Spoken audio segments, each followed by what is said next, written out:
On the day a millionaire was to marry his stunning secretary, a mysterious envelope arrived from his ex-wife.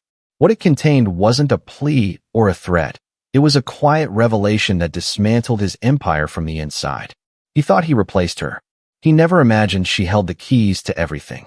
The echo of jazz played low from the surround speakers, blending with the gentle clatter of ice cubes swirling in a glass of bourbon. Alexander Hartley leaned back into the Italian leather chair in his study, one leg crossed, fingers rhythmically tapping against the armrest as he stared out through the wide windows that overlooked the harbor.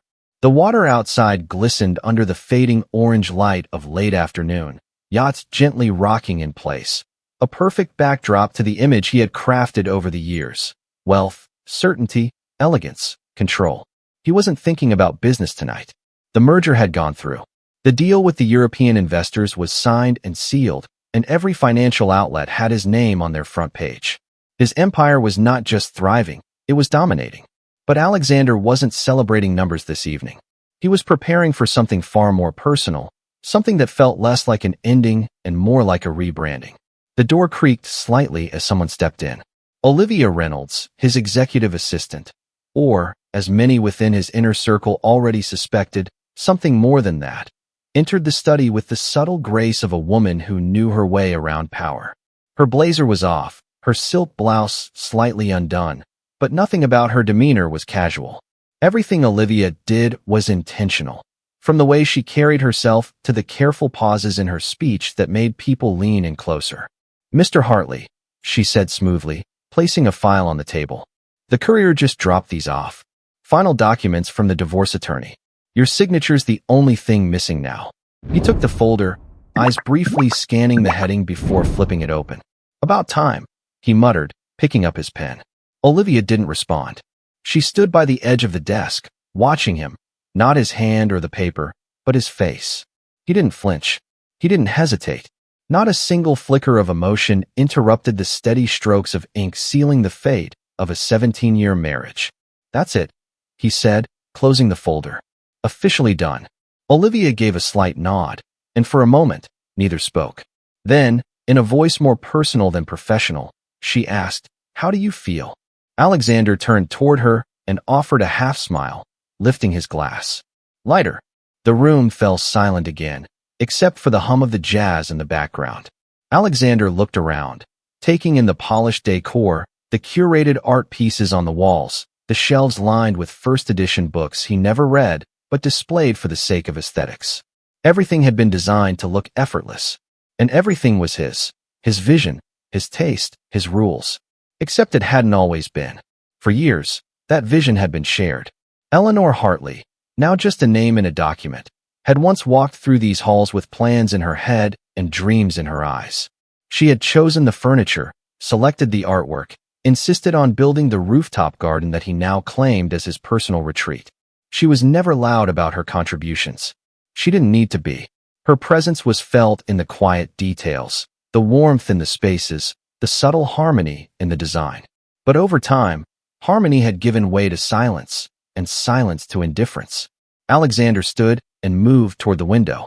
His reflection caught in the glass, overlapping the city lights with the man he had become, sharp-suited, cold-eyed, every bit the figure people envied and feared. He sipped his bourbon again. "She didn't even fight it," he said, more to himself than to Olivia. "Didn't try to contest anything. Just signed and disappeared." Olivia tilted her head. Maybe she was just done too. He chuckled under his breath. Eleanor was never the type to walk away without leaving a mark. Olivia raised an eyebrow, but said nothing. Instead, she stepped closer and placed a hand lightly on his arm. "The past is behind you now. What matters is what's ahead." Alexander looked at her hand, then at her eyes. The curve of her lips hinted at something that had yet to be spoken aloud, something that had lingered between them for months, if not longer. He didn't pull away. "You're right," he said softly. "It's time to move forward." Across the city, in a modest two-bedroom rental nestled between rows of aging brick buildings, Eleanor Hartley sat at a kitchen table cluttered with old letters, loose receipts, and a cracked coffee mug that had seen better days. Her hair, still damp from the shower, clung to her face, and a gray cardigan hung loosely over her shoulders. She stared at the envelope in front of her, thick, beige, and ominous. The final divorce packet had arrived hours earlier, but she hadn't opened it yet. She didn't need to. She already knew what it contained. She'd read every line months ago, when the first draft arrived. There were no surprises anymore, not on paper at least. The real surprises had already passed. The way Alexander's voice had grown distant, how his eyes had stopped lingering on her, how he stopped coming home without offering any explanations. The last few years had been a slow erasure, not an abrupt ending. Still, there was something about the sealed envelope that unsettled her. It wasn't grief or anger. It was a strange emptiness. Like finishing a book you didn't realize you were already halfway through. She finally opened it, scanned through the pages, then signed her name. Her handwriting had changed, she noticed. Tighter, sharper, less curved. She wondered if that meant anything. The apartment was quiet except for the rhythmic dripping of the leaky faucet. On the couch, her 17-year-old son, Ryan, was asleep, curled up with his backpack still half-zipped beside him. She got up, walked over, and gently pulled a blanket over him. His face, so much like Alexander's, looked peaceful in sleep. Innocent, unaware of everything unraveling around them. Eleanor walked back to the kitchen and sat again. Her phone buzzed on the table. It was a message from her friend Lauren. "How are you holding up?" She stared at the screen for a moment before replying. "I'm fine. Just tired." It was a lie, but it was easier than trying to explain what tired really meant. Not just physically, but in her bones, in her spirit. Tired of pretending, of surviving, of being dignified while watching the life she built be traded for someone younger, shinier, newer. She reached for a small wooden box in the cupboard. Inside, tucked beneath old photos and a few dried rose petals, was a letter she had written long ago but never sent. She unfolded it slowly, rereading each line as if someone else had written it. And then, something shifted in her expression, subtle but distinct. A thought, a seed, something not yet fully formed, but alive. She folded the letter again and stared out the small window above the sink. The city lights flickered far beyond the rooftops. Somewhere out there, Alexander was probably sipping aged whiskey and feeling triumphant. But Eleanor didn't feel defeated. Not anymore. A quiet resolve was beginning to bloom beneath the ache. And before the night ended, she opened her laptop and began typing something. A name, a message, a beginning. Whatever came next, she would not be a footnote in Alexander Hartley's story. She would write her own. What would you have done in Alexander's place after receiving that letter? Drop your thoughts in the comments and tell us. Was it justice or just karma? Rate this story from 0 to 10.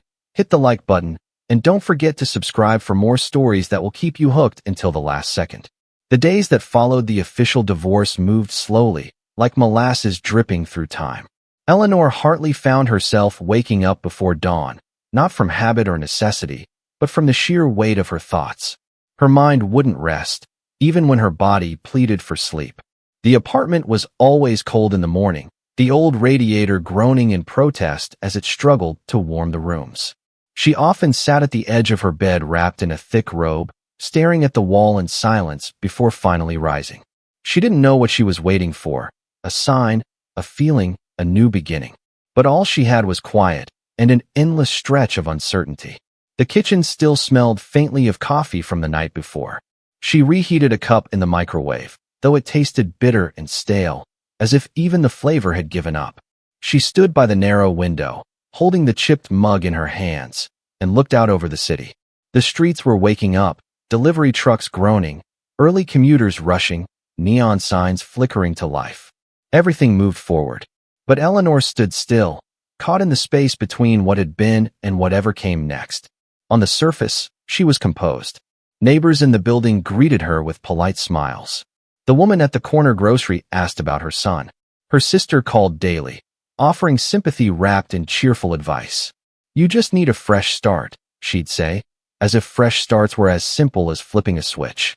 Eleanor nodded, thanked her, and hung up. But deep inside, she felt like she was unraveling slowly, thread by thread. The papers from the lawyer lay untouched on the coffee table, though she had already signed everything. She couldn't bring herself to move them. They felt like a wound left open on purpose. Every time she passed by, her eyes flicked toward the manila envelope, as if expecting it to whisper something she had missed. But it never did. It just sat there, indifferent and final. Ryan, her son, moved around the apartment with the kind of restless energy only teenagers possess. He avoided eye contact lately, keeping his headphones on most of the time, locking himself in his room for hours. Eleanor didn't push. She knew he was trying to make sense of things in his own way. Every so often, he'd ask a question that made her heart ache. Do you think Dad's happier now? Or was it me? Did I do something wrong? She always answered softly, firmly, No, sweetheart. None of this is your fault. But she wondered if he believed her. Alexander, meanwhile, had wasted no time embracing his new reality. Photos had already surfaced online, social event snapshots, taken with just the right angle and lighting to show him smiling, drink in hand, Olivia close beside him, her arm casually resting on his. The headlines were subtle but pointed. Power couple reimagined. Hartley seen with stunning associate at gala. Eleanor didn't go looking for them, but they found her anyway, in suggested articles, forwarded messages, the way gossip finds its target like a heat-seeking missile. She didn't rage. She didn't cry. She felt something colder, a dull, muted sense of betrayal that didn't even sting anymore. Not because it didn't hurt, but because it was no longer surprising. It was just confirmation of what she already knew. She'd been erased from his story, edited out like a forgotten chapter in a book he didn't want to reread. But she hadn't forgotten. She remembered everything. Not just the late nights when she reviewed his presentations, fixing the phrasing he'd later take credit for. Not just the long meetings where she sat quietly in the background, nodding supportively while he dominated the room. She remembered the sacrifices, the career she left behind, the time she spent building his image, the quiet compromises that added up over years until she barely recognized herself. She remembered how Olivia first joined the company, an intern with too much perfume and too little experience, and how Alexander had defended her from day one. She's got potential, he'd said. Now Eleanor understood what kind of potential he'd really seen. One night, unable to sleep, she opened a drawer and pulled out a weathered notebook she hadn't touched in years. It was filled with old sketches, business ideas, handwritten notes. She flipped through the pages slowly, absorbing the forgotten parts of herself. There were plans she'd once dreamed of, concepts for a boutique consultancy, ideas for a publication that never materialized.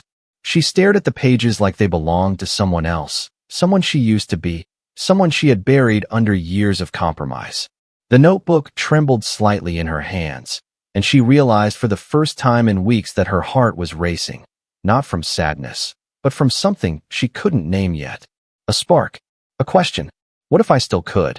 She closed the notebook and set it on the table, then stood up and walked to the living room. She stared at the divorce papers for a long time, then moved them aside and placed the notebook in the center. Something shifted in her expression. Not defiance, not yet, but purpose. A seed of resolve she hadn't felt in years. The next morning, she called her former mentor, a woman named Celia who had once offered her a business partnership Eleanor turned down to support Alexander's ambitions. The phone rang twice before Celia answered, her voice just as warm and direct as Eleanor remembered. Eleanor, Celia said, surprised. It's been a while. I know, Eleanor replied quietly. But I was wondering, do you still have that space downtown? The one you were thinking of turning into a co-working studio? Celia hesitated for a second. I do. It's just sitting there, honestly. What? I have an idea, Eleanor said, her voice gaining strength. And I think I'm ready to do something about it. Celia was silent for a moment, then laughed gently. I always said you had more in you than you let people see. Come by tomorrow. Let's talk. After the call ended, Eleanor sat still for several minutes, letting the moment settle around her like dust in a sunbeam. She wasn't sure what this meant yet. She wasn't even sure what she wanted to build. But for the first time in a long time, she felt like she wasn't waiting for something to happen to her. She was reaching towards something, unclear, undefined, but hers. That afternoon, she received a package from the law firm, an official copy of the finalized divorce decree, sealed and notarized. She opened the envelope, glanced at the signature page, then placed it in a folder and tucked it away in a cabinet. It wasn't something she wanted to look at again. It wasn't her story anymore. Later that evening, after dinner, Ryan sat beside her on the couch, eyes glued to his phone. Mom, he said suddenly, are we going to be okay? Eleanor looked at him for a long time before answering. We already are. He didn't say anything else. But he nodded, just slightly, and leaned his head against her shoulder. She kissed the top of his head and wrapped her arm around him. And for the first time since the papers had arrived, Eleanor believed the words she'd spoken. Up in the penthouse, Alexander was pouring a glass of wine, Olivia seated across from him with her legs curled beneath her. They spoke in low voices about the upcoming gala, which sponsors to prioritize, which journalists to invite. He seemed relaxed, at ease in this new chapter. But he hadn't noticed the small cracks forming in places he thought were solid. He hadn't seen the way Olivia's eyes lingered on his private notes, the way she subtly redirected his meetings.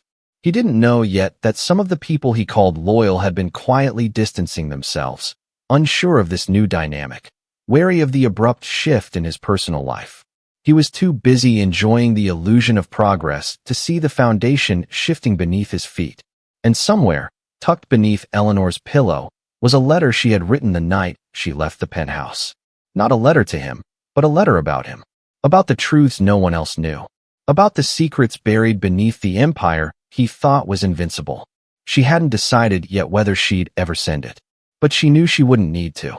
The lavish dining room of Alexander Hartley's penthouse gleamed under the golden glow of the custom chandelier, its crystal strands catching the light in a way that seemed to dance every time someone moved.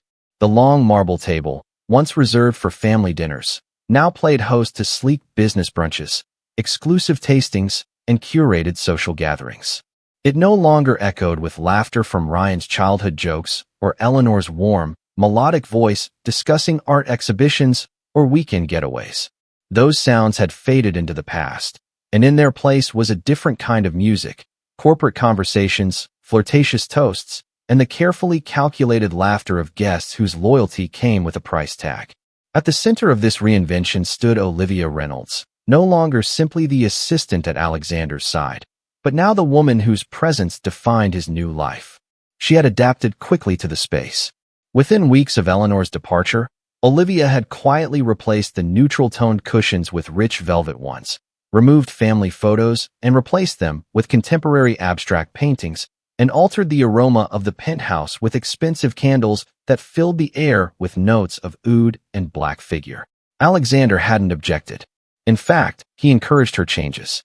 He saw it as evolution, a refreshing contrast to what he considered the staleness of his past life. He didn't miss Eleanor. Or at least, that's what he told himself.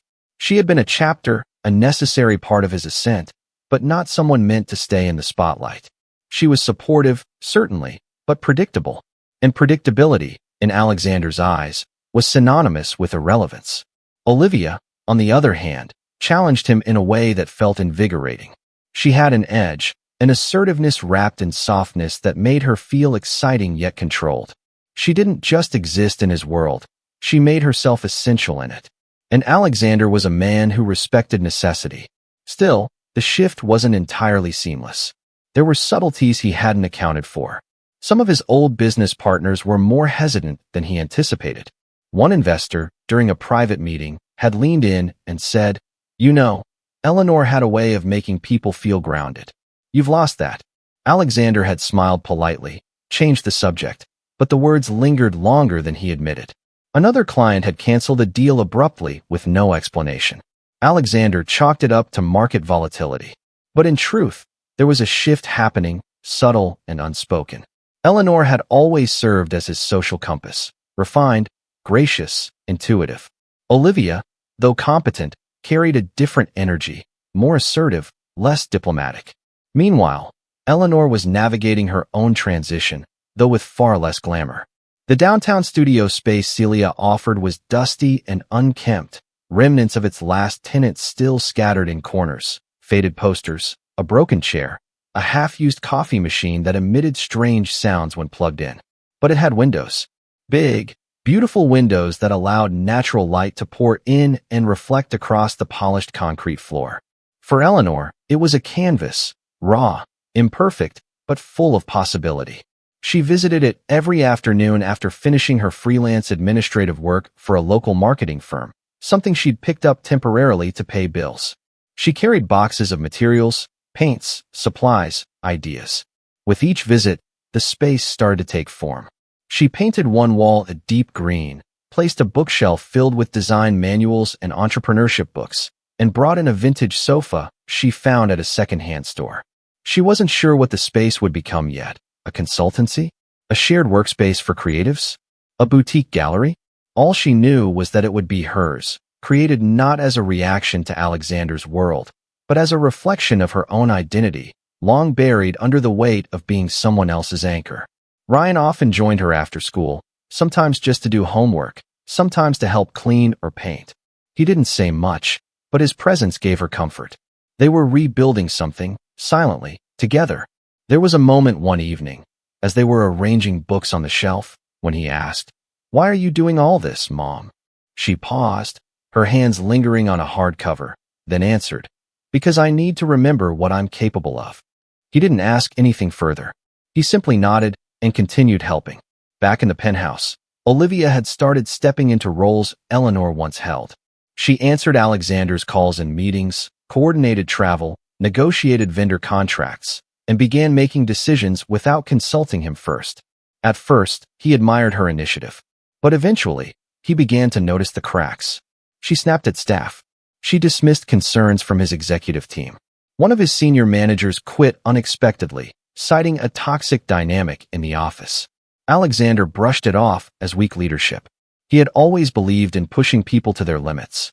But the limits were showing elsewhere too.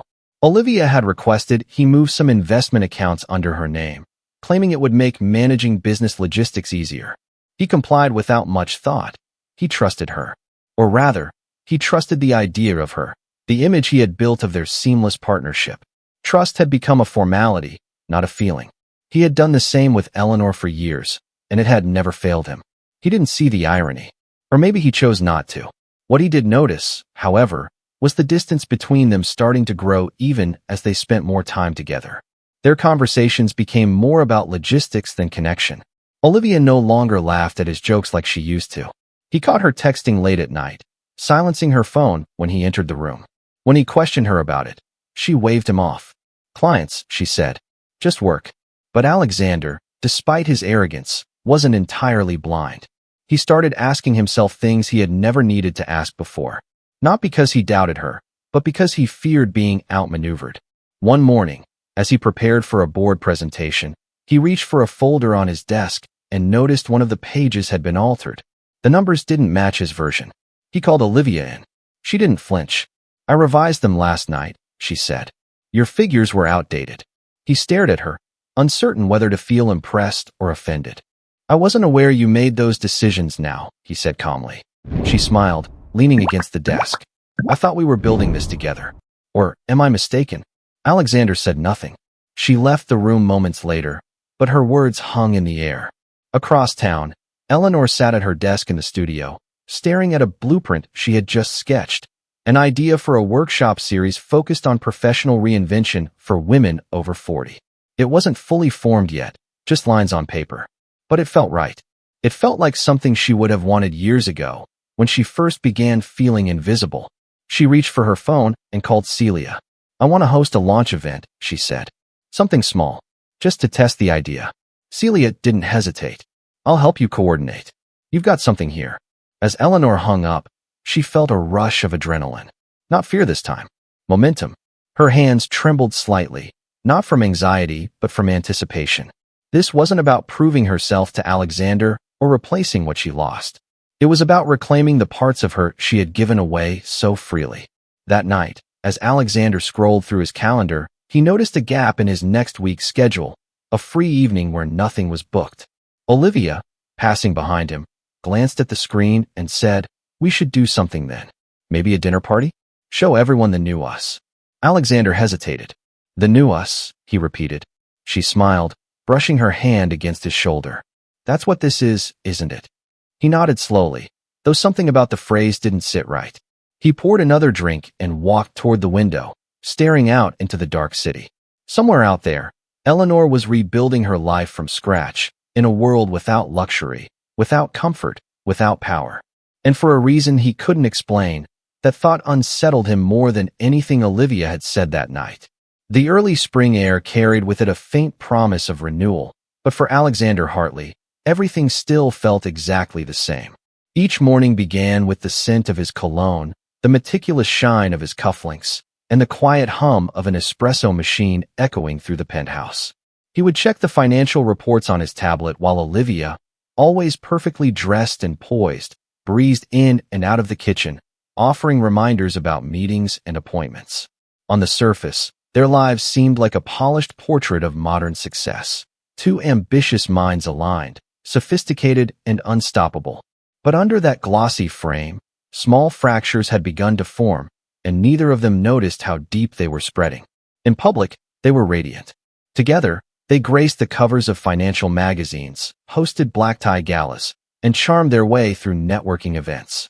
Olivia had fully assumed the role Eleanor had once quietly fulfilled, appearing beside Alexander at every gathering, taking notes, charming stakeholders, curating the narrative of a seamless transition.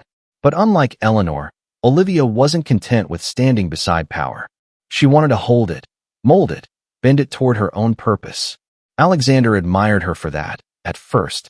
It felt electric.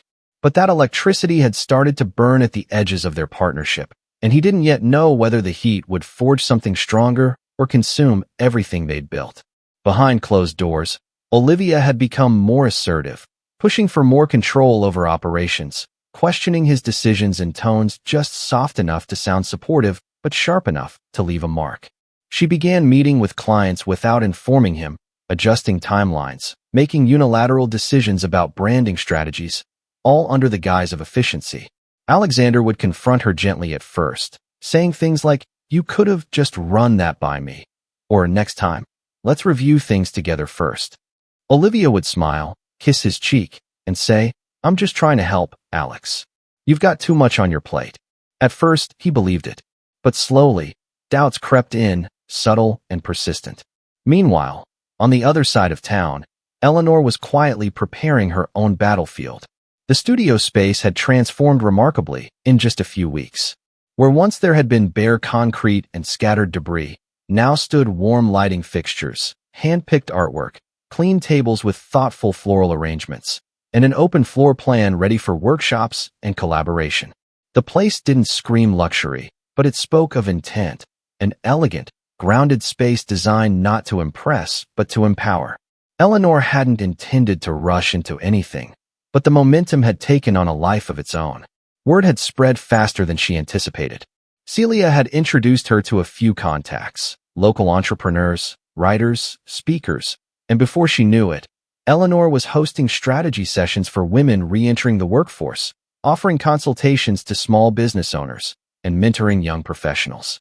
She had quietly become a name people trusted, not because of her association with Alexander Hartley, but in spite of it. In those circles, Eleanor wasn't the ex-wife of a millionaire.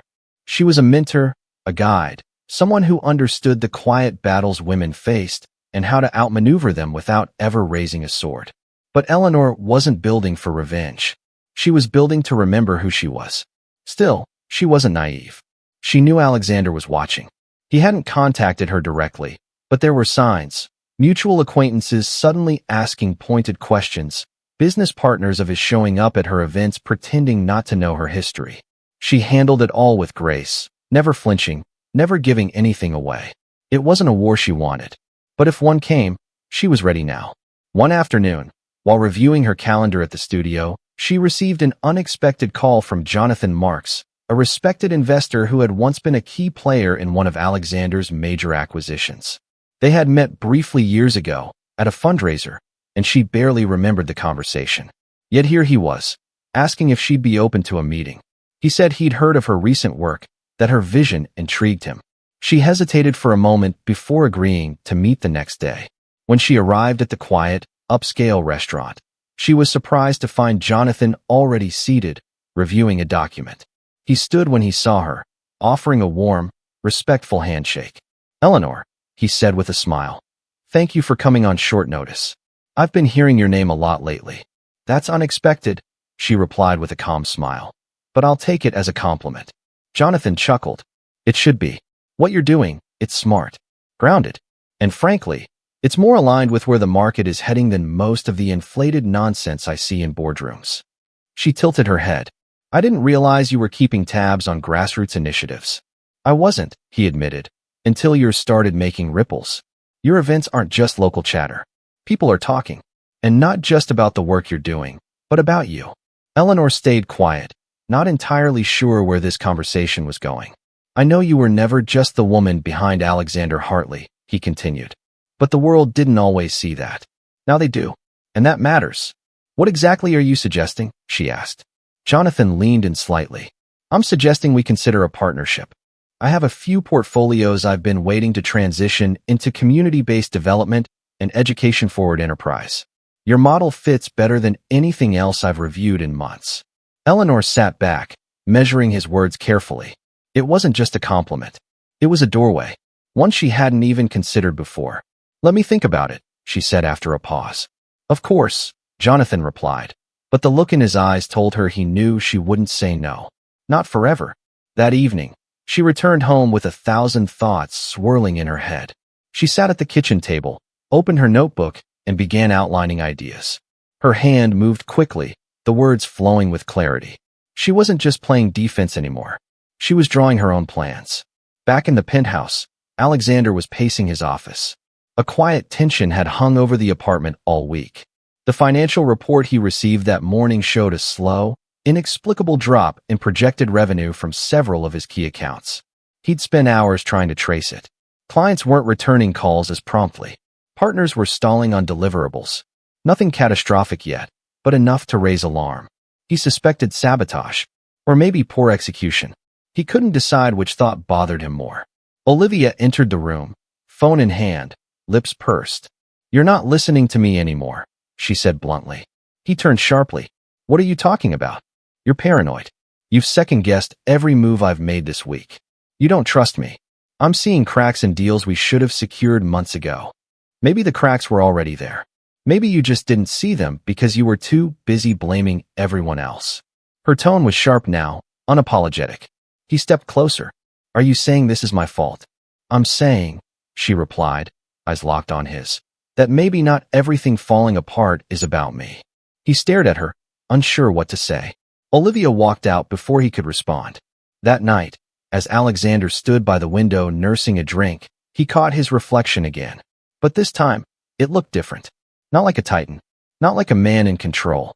It looked like a man who had won a war and now had no idea how to rule peace. And somewhere across town, Eleanor was reading through a new proposal from Jonathan Marks, a soft smile forming on her lips as the wind rustled through the open window.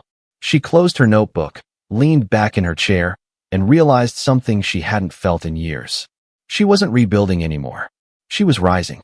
The evening was thick with warmth, the kind that wrapped itself around you like velvet, heavy and indulgent. The Hartley penthouse was dressed to impress, as usual. Crystal vases overflowed with white orchids, champagne flutes lined the marble counters, and soft ambient lighting glowed from the recessed fixtures above. Outside the floor-to-ceiling windows, the city buzzed in glittering lights, a living backdrop to yet another carefully orchestrated event. This time, it was a private pre-gala reception, a gathering for influential figures in finance, media, and politics. The kind of night where deals were whispered behind smiles and power exchanged hands between toasts. Alexander stood at the center of it all, tailored to perfection in a midnight blue tuxedo, his cufflinks catching the light as he greeted guests with a practiced warmth. He moved through the room like a conductor, charming investors, shaking hands with CEOs, posing briefly for the photographers invited in just long enough to capture the right image, and then ushered out before anyone became too candid. Beside him, Olivia played her role with precision. Her floor-length silk gown clung to her form, every detail of her appearance curated to reflect status, sophistication, and beauty.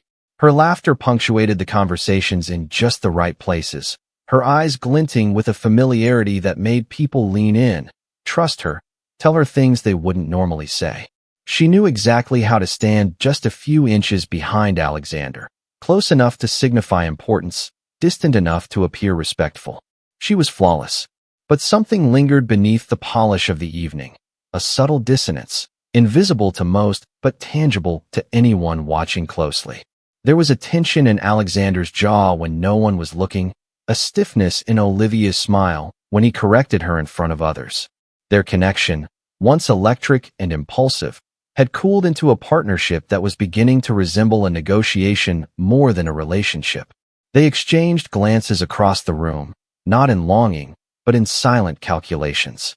It was no longer about attraction, it was about alignment, positioning, advantage. While the guests drank imported wine and made quiet business arrangements, Eleanor walked into a quiet bookstore on the other side of town.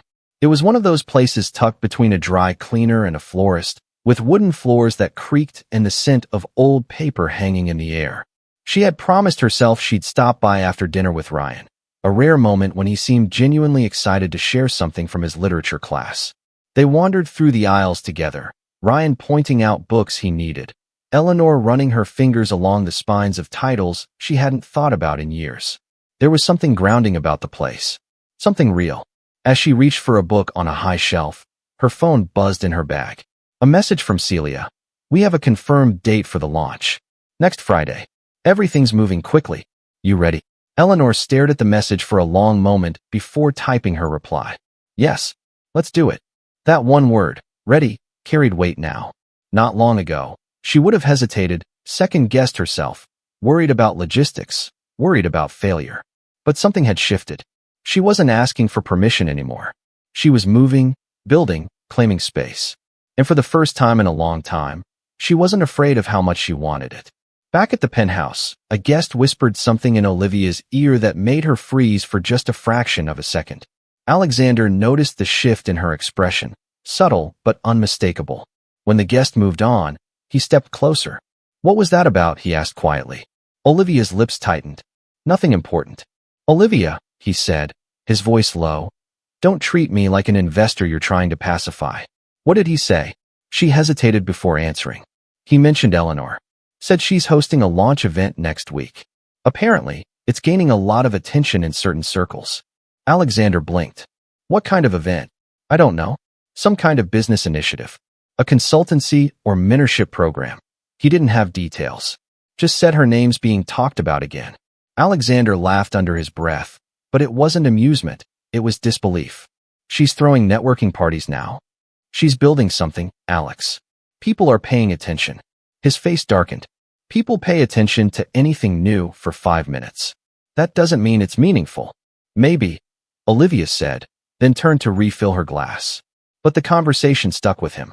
Later that night, after the guests had left and the staff had begun clearing away the remnants of the evening, Alexander sat on the terrace alone, glass in hand, staring out over the city.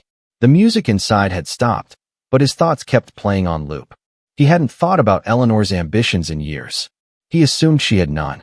Not anymore. That had always been the difference between them.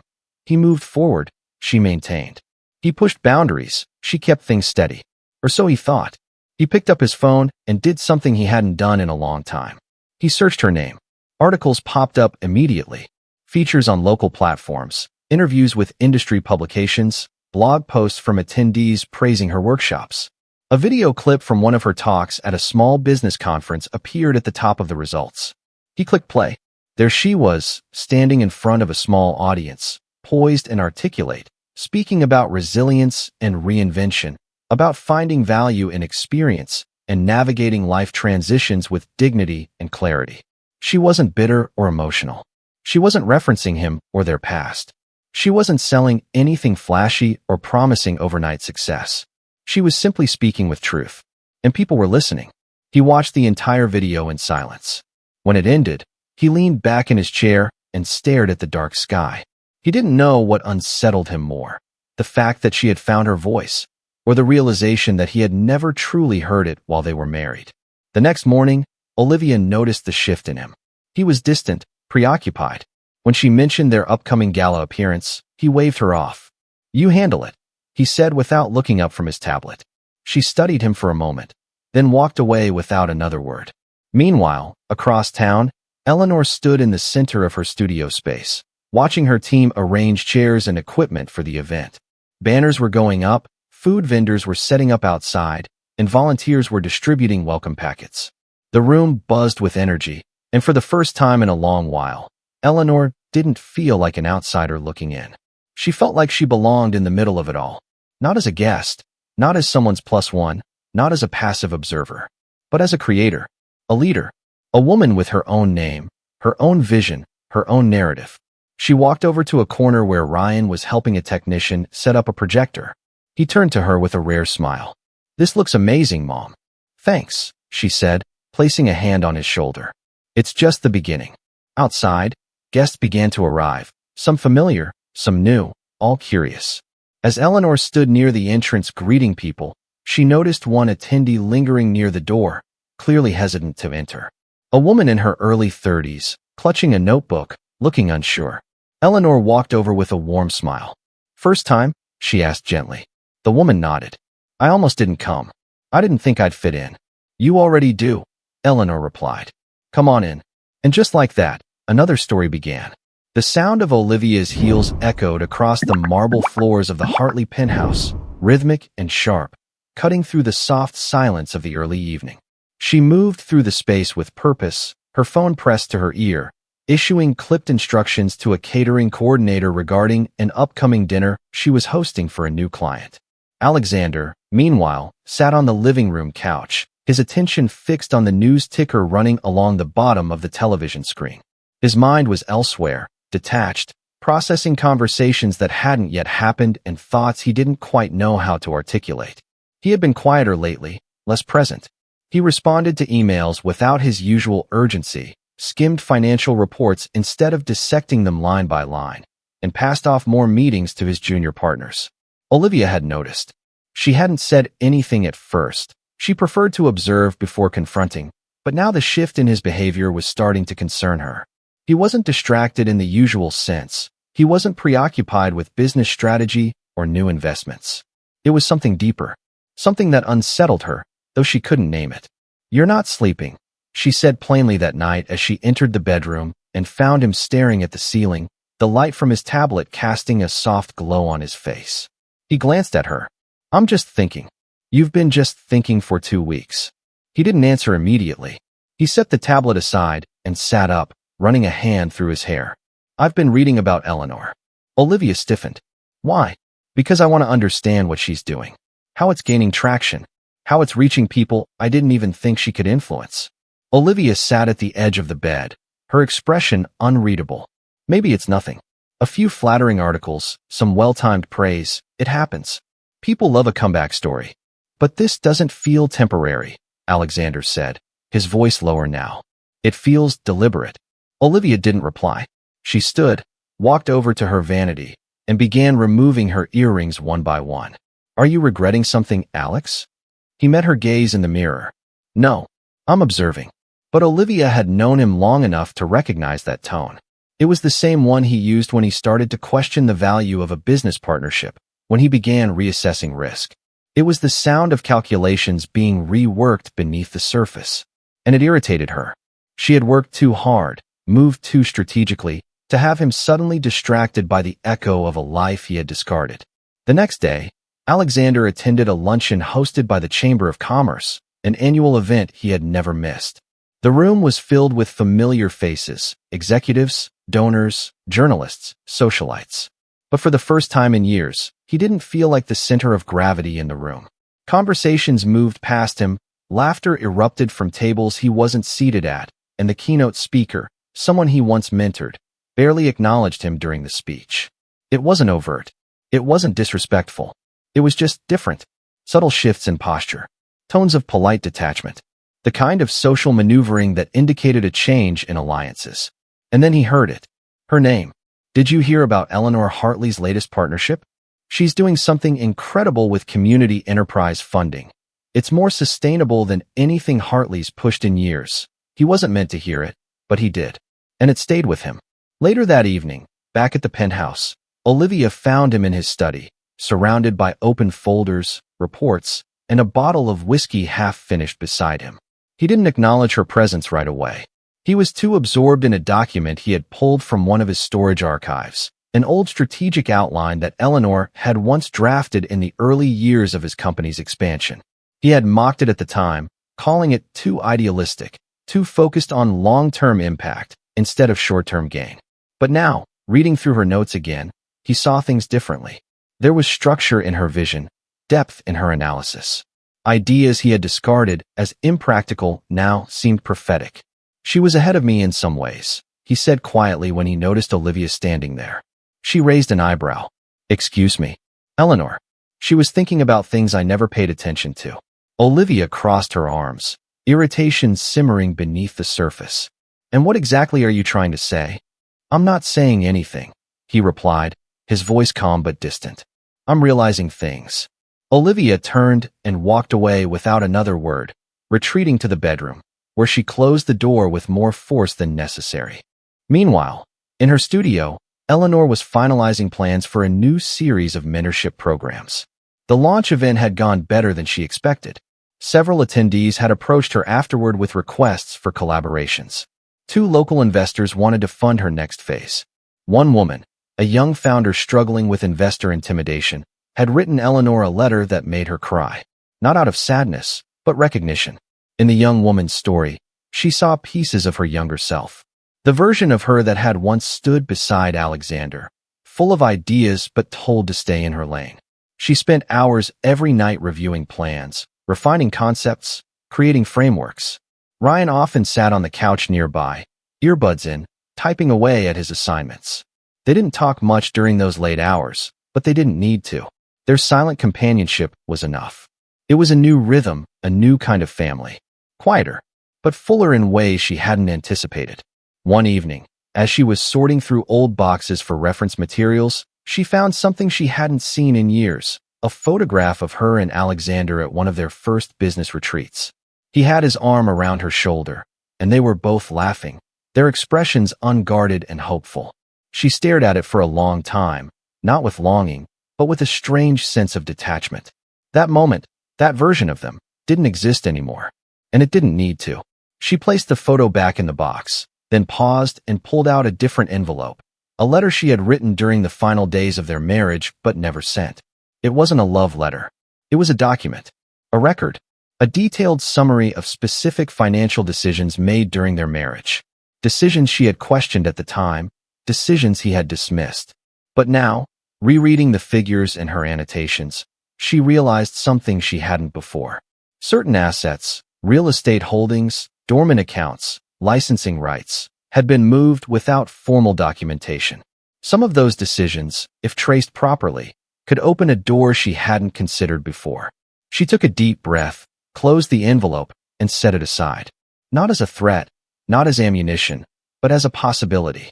A lever, if needed.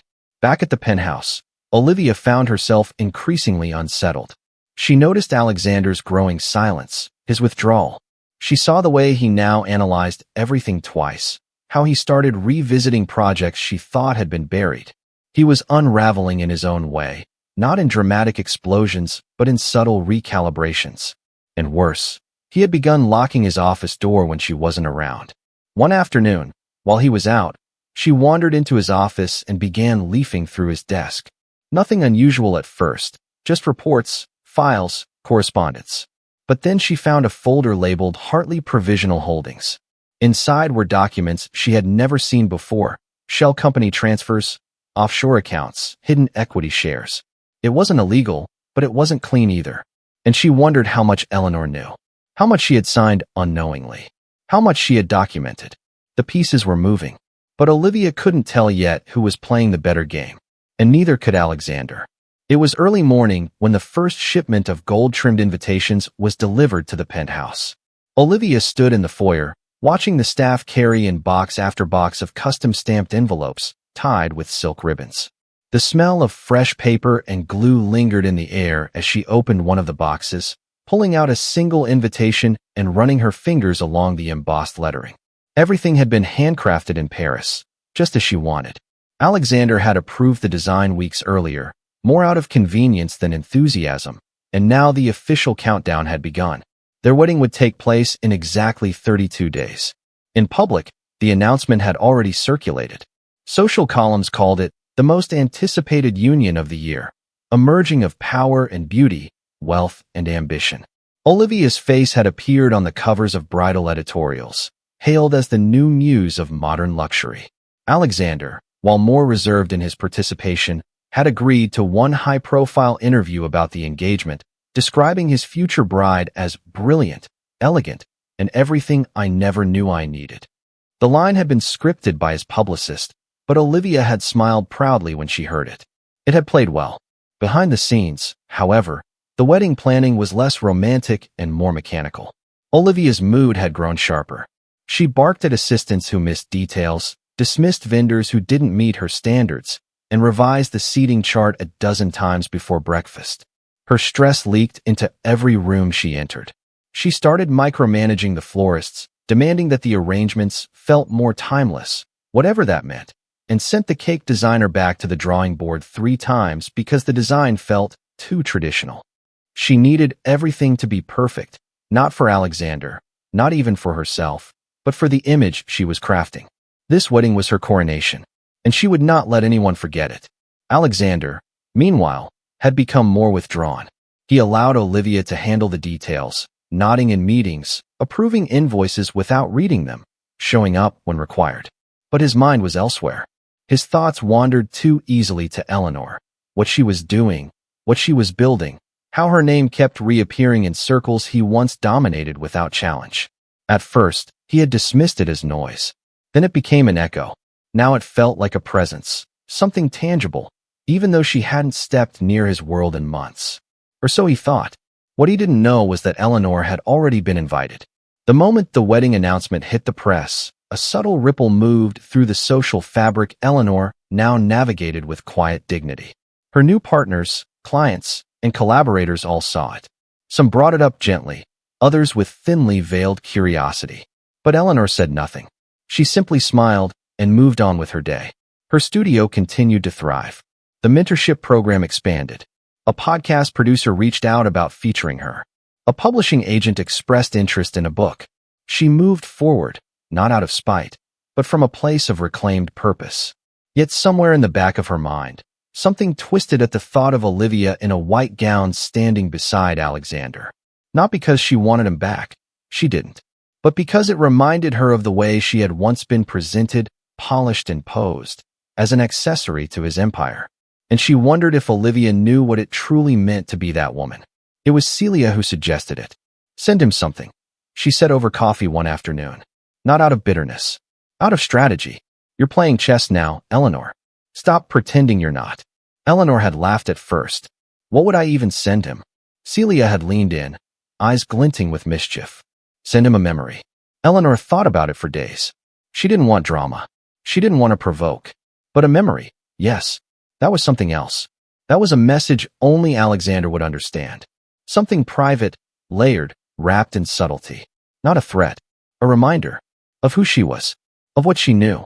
The following week, while Olivia busied herself with menu tastings and calligraphy decisions, Eleanor sat at her kitchen table, drafting a letter. The words came slowly at first, then poured out in clean, deliberate lines. She didn't mention love. She didn't mention the past. She spoke of business, of integrity, of records. She referenced things only he would remember, certain transactions, specific dates, moments he thought she had forgotten or ignored. She didn't accuse. She hinted. She didn't demand. She observed. And then, at the end, she included a simple statement that would feel innocuous to anyone else, but land like a thunderclap to Alexander. I've been reviewing old files, just out of curiosity. It's remarkable how much we overlook when we trust too easily. She printed it, folded it neatly, placed it in an envelope, and addressed it by hand. To Alexander Hartley. No return address. No signature. Just an elegant envelope, delivered by courier to the venue hosting the wedding rehearsal dinner. The envelope arrived on a Friday, late in the afternoon, just as the event coordinator was finalizing the lighting setup for the ballroom. The courier handed it to the front desk with instructions that it be delivered directly to the groom's suite, no exceptions. The staff followed orders. The envelope was placed on a side table in Alexander's suite, where it sat unnoticed for several hours amidst fabric swatches, seating charts, and bottles of champagne. When he finally found it, he assumed it was from a vendor. He opened it casually, without anticipation. But as his eyes scanned the letter, his expression changed. The first few lines were confusing, then familiar, then unsettling. He read it twice, then a third time. By the fourth read, his hands were trembling slightly. He didn't say anything at first. Olivia was in the next room, arguing with the stylist over tie colors. Alexander sat in silence, staring at the letter, trying to piece together what it meant, what it implied. He couldn't understand why it rattled him so deeply. There was nothing overtly threatening about it, but there was weight in its restraint. He could feel it. Eleanor had written not as a woman seeking reconciliation or revenge, but as a strategist reclaiming her place at the table. When Olivia entered the room, she noticed the shift in his demeanor. "What's wrong?" she asked, reaching for her glass of wine. He folded the letter quickly and tucked it into his jacket pocket. "Nothing," he said. "Just a reminder of something I need to review." But his tone betrayed him. That night, as they stood on the stage during the rehearsal, posing for photos and thanking guests, Alexander's mind remained elsewhere. He wasn't listening to the toasts. He wasn't hearing the music. His thoughts kept circling back to Eleanor's letter, to her words, to the way she had timed it perfectly, days before the wedding, in the middle of his most triumphant moment. He glanced across the room at Olivia, radiant and powerful in her tailored dress, laughing with a group of designers. And for the first time, he wondered how much she really knew. About him, about his business, about everything that had come before her. He didn't sleep that night. In the early hours of the morning, long after Olivia had drifted off, he rose from bed and stood by the window, staring into the city. The skyline hadn't changed, but something in him had. He couldn't name it yet, but it was there, quiet and steady, like the slow shifting of tectonic plates. And somewhere across town, Eleanor sat in her studio, alone, sipping tea as she read through the final draft of her upcoming keynote address. The light was soft, the air still. She didn't know how he would react to the letter, but she didn't need to know. She had already done what she came to do.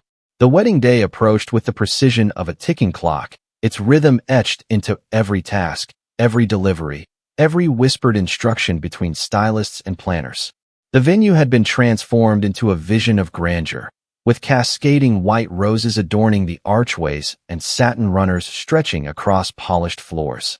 Everything sparkled, every corner meticulously crafted to reflect opulence and sophistication. It was the kind of event that people would talk about for months, a display of wealth disguised as a celebration of love, carefully packaged for the cameras and society columns. But beneath the surface, something unspoken stirred. Alexander Hartley felt it like a low hum in his bones, a sound no one else could hear, but one he couldn't ignore anymore. He moved through the hours with mechanical grace, nodding at guests, approving last-minute details, shaking hands with suppliers and staff. Olivia remained radiant, smiling through interviews, directing photographers, and posing for promotional footage. She looked every bit the part, elegant, graceful, poised, but behind her eyes was a glint of something harder. She wasn't just preparing to become a wife.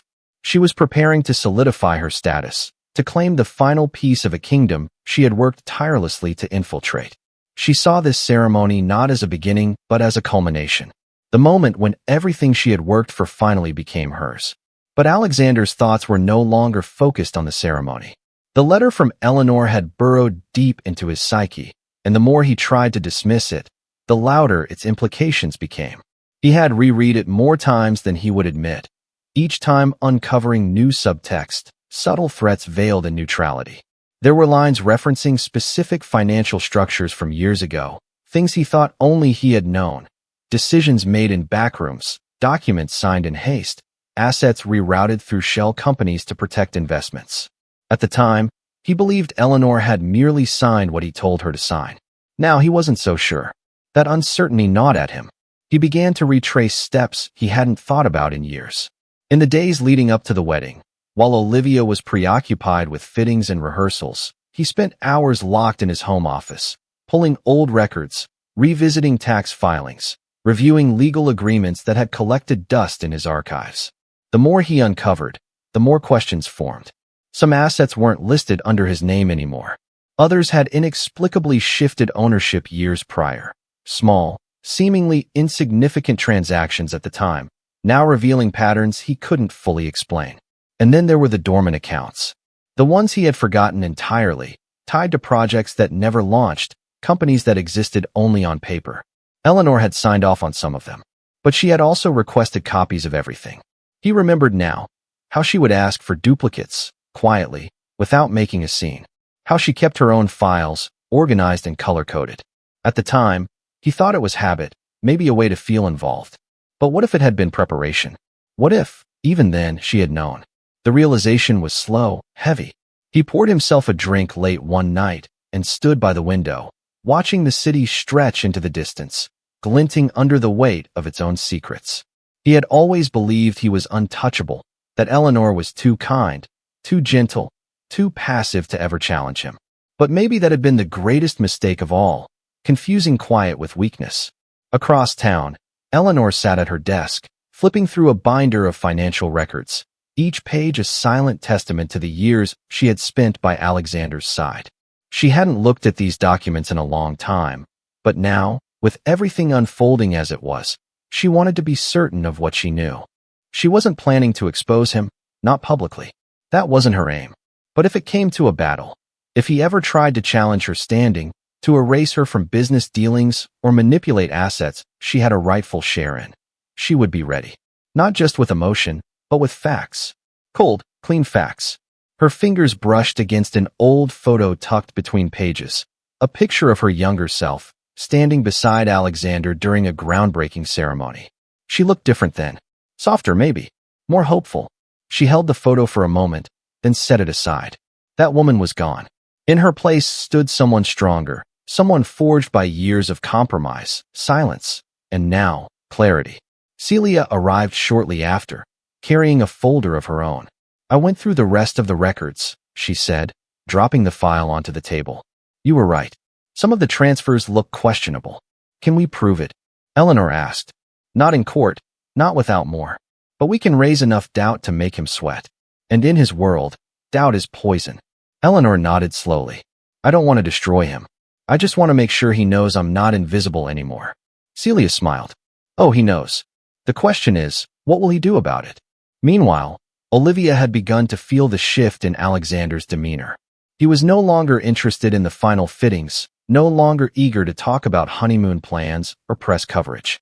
He answered her questions with half-hearted nods, stared past her when she spoke, and disappeared into his office for hours without explanation. When she confronted him, he dismissed her concerns. I'm managing pre-wedding logistics, he said. Since when do you care about floral invoices and floor plans? She asked. He turned to her, tired eyes meeting hers.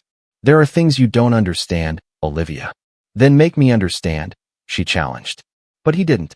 Instead, he grew quieter, more closed off, and Olivia, for all her confidence and control, began to feel something unfamiliar creeping in, unease. Then came the rehearsal dinner. The venue was grand, filled with laughter, expensive wines, and speeches from friends and colleagues. Alexander stood at the head of the table, raising a glass to toast the future, his words eloquent but hollow. Olivia beamed beside him, her smile dazzling, her eyes scanning the room for any signs of imperfection. And then, just as dessert was served, a server approached Alexander discreetly and handed him a small box wrapped in elegant paper. He looked at it curiously. No card, no sender listed, just a delicate ribbon and an envelope inside with his name printed in familiar handwriting. He opened it slowly. Inside was a single object, a gold bracelet. Simple, classic. The same bracelet he had once given Eleanor on their 10th anniversary. The same bracelet she had worn religiously for years. He recognized it immediately. But it wasn't the bracelet itself that stopped him cold. It was the note beneath it. Some things you try to replace. Others return to remind you they were never truly gone. He stared at it for a long time, his fingers curling around the metal. Olivia noticed the shift in his face. What is it? He didn't answer. Because in that moment, something unspoken clicked into place. The past wasn't echoing anymore. It was speaking. The sun had barely risen over the skyline when Alexander Hartley stepped into the quiet suite reserved for him on the top floor of the wedding venue. The floor-to-ceiling windows framed the city like a painting, and the room was immaculate, untouched, almost sterile in its elegance. Everything was exactly as Olivia had arranged. Silver cufflinks laid neatly on the dresser, his custom tuxedo hanging perfectly pressed beside the wardrobe. Even the cologne bottle placed just slightly off-center as if to remind him of the ritual of perfection. But nothing about this morning felt perfect to him. His chest was heavy with unease, and sleep had never come the night before. He had tossed beneath silk sheets, haunted not by dreams, but by silence. The kind of silence that fills a room louder than any sound ever could. The kind that presses into your thoughts and won't leave you alone. He walked to the desk, intent on reviewing his notes for the ceremony. Olivia had insisted they write their own vows, but paused when he noticed an envelope placed precisely at the edge of the surface. It wasn't there the night before. This one was different from the others he'd received. No shimmering gold trim, no engraved initials. Just plain ivory paper, sealed with a simple wax stamp. No name on the outside. But he didn't need one. He knew who had sent it. His fingers trembled slightly as he broke the seal and unfolded the letter. The paper was heavy, textured, deliberately chosen. The handwriting was unmistakably Eleanor's, elegant, controlled, deeply familiar. He took a breath, bracing himself, and began to read. It didn't start with bitterness. There was no accusation, no venom, no emotional pleading. It began with calm reflection. She wrote about time, about how it stretches and folds when you least expect it. She wrote about the way trust can become invisible until it's gone, about how silence sometimes speaks more clearly than words. And then, without ceremony, she began to write in detail. She listed dates, specific dates, transactions, agreements, company names, ones he hadn't heard in years. She referenced bank transfers, shell corporations, asset relocations. Some he remembered, some he had forgotten entirely. But what stunned him wasn't just the knowledge she had. It was the way she had put it all together. With methodical precision, Eleanor had taken years of passive observations and turned them into something sharp, something lethal. She pointed out inconsistencies he never imagined anyone would catch. She outlined discrepancies that no accountant had ever flagged. She didn't accuse him of anything illegal. She didn't need to. She simply laid out a picture so clear, so undeniable, that it became a quiet threat all on its own. And then, near the end, her tone shifted. "I never wanted war, Alexander," she wrote. "But I also refuse to be erased. You taught me that empires are built on leverage. I have mine now. I don't intend to use it, unless I'm forced to. Consider this letter a courtesy, a reminder that some women don't burn bridges. They build ones you never saw coming." His hands were sweating. His throat was dry. He read the letter again, slower this time, trying to find loopholes, gaps, mistakes. But there were none. Eleanor had always been meticulous, and now he saw just how much of that he had underestimated. He folded the letter and placed it back in the envelope, sitting down heavily in the leather chair beside the window. Outside, the city was waking up, but inside him, something was unraveling. His mind raced with scenarios. Could she truly access those documents? Were the companies still legally tied to her name? Could she prove the asset transfers? He remembered now. She had insisted her name remain on some paperwork just for safety, and he had agreed, distracted by more urgent deals. He had dismissed her requests as harmless, naive. But now, those minor decisions could become catastrophic. There was a knock at the door. Olivia's voice came through softly. "Alex, you okay?" He didn't respond immediately. He ran a hand through his hair, swallowed hard, and forced his voice into calmness. "I'm fine. I just need a minute. Everyone's waiting downstairs. The photographer wants pre-ceremony shots. I'll be there soon." Silence. Then her footsteps retreated down the hallway. He stood slowly, walked to the mirror, and stared at his reflection. He looked the same, immaculately dressed, groomed, composed, but the man in the mirror felt like a stranger. He was no longer the titan in control. He was a man standing on a precipice, uncertain of the ground beneath his feet. He reached into the jacket pocket of his suit and placed the letter inside, folding it neatly. He wasn't sure why he brought it. He just couldn't leave it behind. The ceremony began in a blur. The guests stood as Olivia walked down the aisle, resplendent in her designer gown, every movement rehearsed, every detail flawless. The music swelled, camera shutters clicked, and Alexander smiled on cue. But inside, his thoughts were somewhere else. On the letter, on Eleanor's words, on the terrifying clarity of what had just been placed into his hands. He stumbled slightly on his vows. No one noticed but Olivia. She gave him a subtle glance, a warning look, as if to say, "Don't ruin this." He recovered quickly, forced a laugh, delivered his lines. But the weight of the letter pressed against his chest like a stone. After the ceremony, as guests toasted and mingled, Alexander excused himself under the guise of making a call. He slipped into a private lounge room, locked the door, and pulled out the letter again. He read it one last time, slower this time, letting every sentence settle in his mind like a lead weight. There was no denying it now. Eleanor had power, real power, and he had handed it to her, unknowingly, over years of arrogance and assumption. He had replaced her thinking he was upgrading, but he had never truly seen her. Not really. He had underestimated her intelligence, her foresight, her ability to navigate complexity with silence instead of noise. And now, she held his empire in her hands, not in courtrooms or headlines, but in quiet, calculated leverage that could dismantle him if she chose to act. He sat there for a long time, the letter resting in his lap, the sounds of laughter and celebration echoing faintly through the walls. He knew he couldn't go back to the ceremony and pretend anymore. Something had shifted. A truth had been revealed, not just about Eleanor, but about himself. And he wasn't sure which one scared him more. The morning after the wedding began in silence, not the kind that accompanied comfort or intimacy, but the kind that filled a space with unspoken tension. The kind that made each sound, a footstep, a creak of a chair, the soft clink of a coffee cup, feel unnaturally loud. Alexander sat alone at the breakfast table in the honeymoon suite, staring at a plate of untouched food. Olivia had left earlier to attend an impromptu press interview about the ceremony, radiant and full of strategic smiles. He hadn't gone with her. He'd barely spoken since the night before. The letter from Eleanor still weighed heavy in his pocket, though he had read it a dozen times now. It wasn't just the content, it was the consequence. The realization that everything he thought was untouchable had already begun to shift beneath his feet. He had tried to ignore it during the celebration, had forced himself through speeches, posed for photos, kissed Olivia's hand at every turn, but now, in the aftermath, all that remained was an empty room and 1,000 questions. His phone vibrated on the table. A notification. He picked it up, half distracted, but his breath caught in his throat when he read it. A flagged alert from his private banking advisor. Unusual activity detected.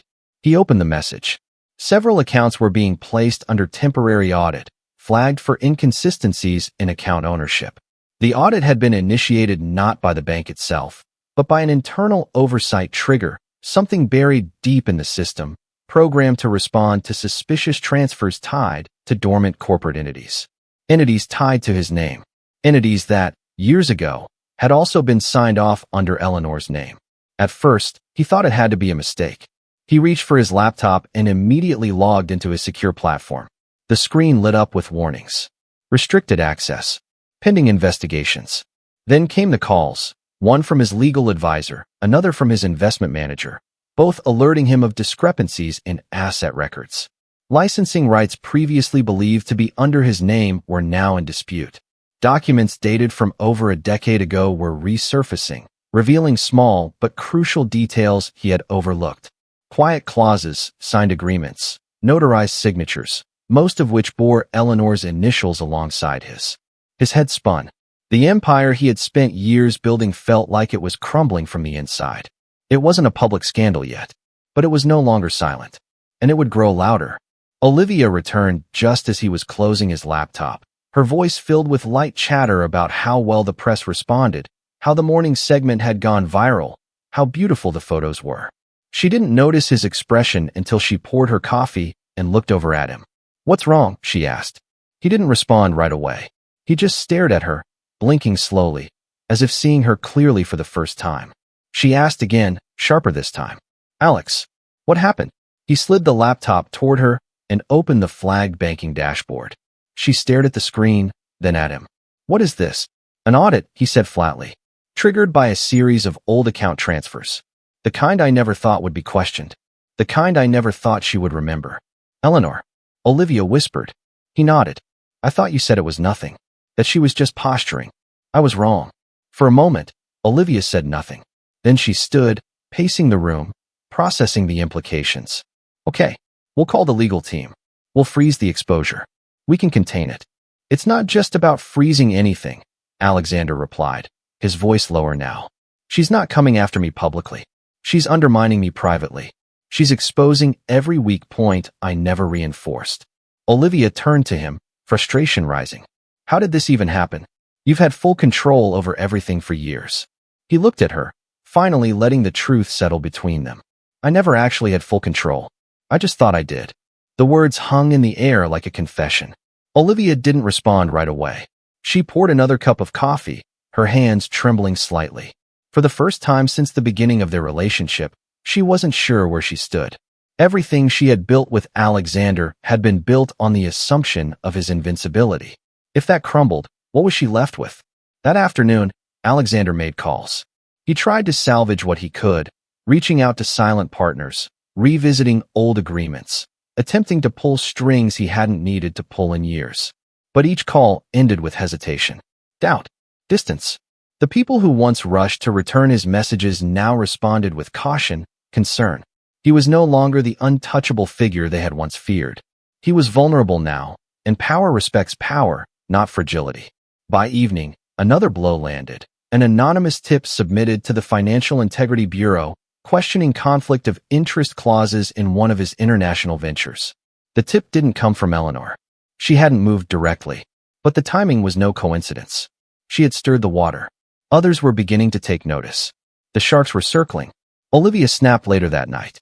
She had been on the phone with a PR agent when she stormed into the study, slamming her phone on the desk. This is spiraling, Alex. People are already asking questions. Investors are nervous. We need to issue a statement. No, he said firmly. You want to just sit and let this explode? I said no. Her eyes narrowed. You're going to let her dismantle everything, and you're not going to fight back? He stood from his chair slowly. She's not dismantling anything. She's showing me where the cracks already were. You're being sentimental, Olivia said sharply. That's exactly how she's winning. No, he replied. She's winning because I thought she never could. The word struck her like a slap. She stared at him, stunned, realizing the foundation of their relationship was shifting. And for the first time, she understood that his loyalty, whatever version of it he had offered, was never truly hers. It had always been situational, conditional. And now, as his world trembled, he wasn't reaching for her. He was staring back into a past he had discarded, realizing that what he thought was dead had only been dormant. That night, while Olivia packed a suitcase in silence, Alexander sat by the window again, the letter in his hand. He read it one more time, slower this time, then set it down. He picked up his phone and scrolled through his contacts until he found her name. Eleanor Hartley. His finger hovered over the call button, but he didn't press it. Because he knew, whatever he needed to say, whatever apology he might offer, it wouldn't change what had already begun. The collapse was already in motion. The suite was still in disarray when the sun rose again, casting soft, accusing light across the polished floors. Olivia's half-packed suitcase remained near the door, flaps open, clothes spilling out like unfinished thoughts. Alexander sat motionless in the armchair near the fireplace, eyes sunken, jaw clenched, fingers rubbing the edge of his temple in slow, mechanical circles. The silence wasn't new. It had lingered for days now, pressing in from every direction, but this morning it carried a new weight, a kind of finality that no words could disguise. He hadn't spoken to Olivia since the night before, and she hadn't pushed. Something between them had ruptured. Not with screaming, not with dramatic gestures, but with stillness, with absence, with all the things left unsaid that now echoed louder than any argument ever could. He thought of Eleanor constantly now, not with longing, but with a strange mix of regret and awe, as if he were only now seeing the full shape of the woman he had underestimated for so many years.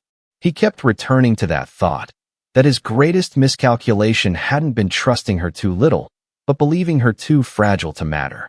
She hadn't fought him with fury. She had fought him with foresight. She hadn't stormed the gates of his empire. She had simply waited for the right moment to show him that she still held the keys to more than he remembered. And now, every corner of his life, financial, professional, personal, was unraveling in ways he couldn't contain. By midday, another alert arrived. One of his primary overseas investments had been suspended due to a legal challenge from a regulatory board. He called his legal team, but their responses were tight, rehearsed, layered in warnings. The quiet loyalty that had once insulated him was evaporating. Some of his advisors were beginning to distance themselves, quietly reshuffling portfolios, preparing their exit strategies in case things worsened. One associate, a man who had once toasted to his brilliance, sent a vague email about postponing future projects. Alexander read the words twice, then deleted the message without replying. His reputation wasn't ruined yet, but it was wounded. And in his world, a wound was more dangerous than a scandal. Scandals could be spun. Wounds bled slowly, invisibly, until one day they collapsed everything from within. He tried to reach Ryan later that afternoon. He hadn't spoken to his son since the wedding. He dialed twice, then hung up before the call connected. He didn't know what he would say. He didn't know what kind of father he had become. He wondered what Eleanor had told him, if she had explained what was happening, if Ryan even cared. The distance between them now felt more vast than ever, a chasm too wide to cross with apologies. Olivia returned that evening, but the air between them remained stiff and brittle. She moved quietly through the suite, avoiding eye contact, responding to his questions with clipped answers. She didn't ask about the latest fallout. She didn't mention the letter again. She didn't press him for decisions about the next steps. Something had changed in her, too. Not a loss of ambition, but a loss of trust in the structure they had built together. She had believed in his invincibility, and now that illusion was shattered, she wasn't sure what she believed in anymore. She poured herself a drink, sat across from him, and finally broke the silence. "What do you want me to do?" Alexander looked up slowly. "What do you mean? Do you want me to stay?" she asked, her voice calm but direct. "Because if you do, I need to know that I'm not just standing beside a man who's already halfway out the door." He didn't answer. He stared at her for a long moment, but the words didn't come. He realized then that he wasn't sure if he wanted her to stay. Not because he didn't value her, but because the foundation that had once made their relationship feel powerful now felt hollow. They had built something, yes, but on what? On image. On convenience. On mutual benefit disguised as connection. She didn't wait for a response. She stood, placed her glass down, and walked toward the bedroom. The door closed behind her with a quiet click. Not a slam, just a quiet, final sound. The next morning, Alexander arrived at his office to find a sealed envelope waiting on his desk. It had been delivered by hand. No courier, no tracking, just his name written in familiar cursive. His assistant, confused, said only that a woman had dropped it off, wearing sunglasses and a scarf, saying it was personal. He opened it slowly. Inside was another letter, shorter this time. "I don't want what's yours, Alexander. I only want what's mine. What was always mine. You once taught me that control is perception, but what you forgot is that perception can shift. And now, so has the power. This is not revenge. This is equilibrium." There was no signature, but he didn't need one. He sat for a long time afterward, staring at the window, watching the traffic crawl past. It occurred to him then how fragile everything truly was. Not just his business, but his legacy. All his life, he had measured his success in numbers, in accolades, in square footage. But none of that could shield him from truth, from accountability, from the quiet, steady hands of someone he had dismissed for far too long. And then, without knowing why, he rose from his chair, walked to the corner of the office, and picked up the framed photograph he kept hidden behind a row of books. It was old, faded slightly around the edges. It was a picture of him and Eleanor, taken during one of their earliest business conferences. They were young then, full of ideas, standing side by side not as husband and wife, but as partners. Real partners. He stared at the photo for a long time, then placed it face down on the shelf. That afternoon, he canceled 2 meetings, then a third. He sat alone in his office until the sky turned orange and the city lights began to flicker on. And finally, just before sunset, he picked up the phone and dialed Eleanor's number. Not because he wanted reconciliation, not because he wanted forgiveness, but because he needed to hear her voice. The line rang once, twice, then voicemail. He didn't leave a message. He hung up and sat in silence again. Because even that, he realized, she now had the power to deny. The air was crisp and carried the scent of rain from the night before, the kind of scent that made the city feel cleaner than it really was. The morning sun filtered through the studio windows in soft beams, casting gentle light across Eleanor's desk where a dozen files lay open, her pen resting between notes, and a warm cup of coffee sat beside a vase of fresh tulips. The space, once an empty shell filled only with dreams and uncertain hope, now pulsed with quiet activity. Staff moved in and out of meeting rooms, clients waited in the small lounge area, and the faint sound of laughter echoed down the hallway from a workshop in session. Eleanor stood in front of the wide glass wall that separated her office from the rest of the space, watching it all unfold like a carefully orchestrated symphony. She wasn't just the woman who had started something. She had become its anchor, and she didn't need anyone to tell her that anymore. It had been months since the wedding, months since the letter, months since the carefully curated world Alexander Hartley had built began to slowly fracture under its own weight.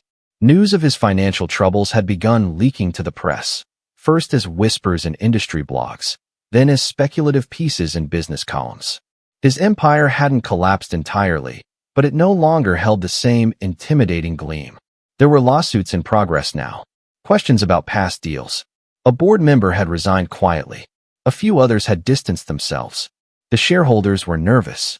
Olivia had vanished from public view not long after the ceremony.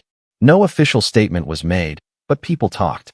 Some said she had taken a settlement and disappeared to Europe. Others believed she had simply walked away, disappointed and disillusioned. Either way, she was no longer at Alexander's side. Eleanor hadn't followed every detail. She didn't need to. She knew enough. What mattered wasn't that he was suffering. It was that he had finally been forced to face the truth, that the life he built was never truly unshakable, and that real power isn't in appearances but in integrity, patience, and quiet perseverance. She didn't rejoice in his fall. There was no satisfaction in watching someone unravel, not even someone who had once discarded her as if she were a chapter better left behind. But there was peace. Not revenge. Not triumph. Peace.